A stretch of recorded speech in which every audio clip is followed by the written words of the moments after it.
This is retired Navy Commander Jake Elsey. I wanted to take a walk and talk to y'all about the border. I've been at border twice in the last month, and both times I've gotten more upset the more I think about it. Came back yesterday for a town hall meeting with President Trump and Governor Abbott, and I think you can stitch up what's really going on the border in a very small bow. The media, which isn't doing its job, would lead you to believe that this is about underprivileged families crossing the border so they could have a better way of life. That's not what this is about. That's what they want you to believe. What's really going on here is once the Biden administration passed a policy that said families crossing the border with kids under 7 won't be processed, they literally legalized human trafficking.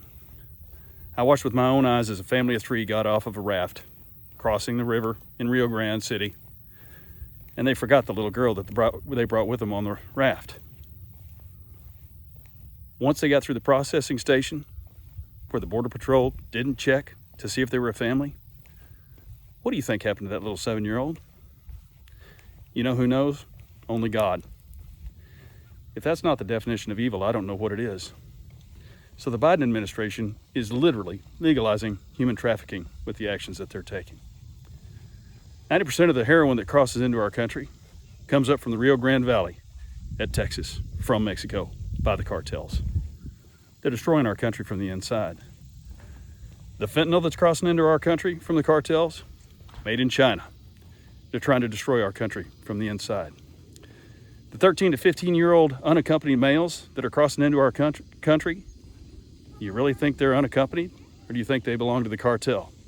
You think they're going up to cities like Chicago, joining MS-13 from El Salvador with the guns that the Biden administration and the Obama administration passed through into illegal hands into Mexico through Operation Fast and Furious to shoot up our cities? I understand Joe Biden as a president is worried about gun violence. He has nobody to blame but himself for what he and Barack Obama did by passing thousands and thousands of guns through the border through Operation Fast and Furious. But they're not going to own their stuff. You and I both know that. So no matter what the media tells you, this isn't about underprivileged families. This is about destroying our country from the inside. Those young men and women who are getting hooked on fentanyl and heroin, they're the ones who should be serving our country. Instead, they're dying at an early age or suffering through a life of addiction.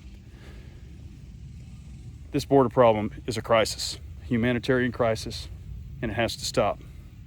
Help send me to Congress so I can help stop it. Thanks.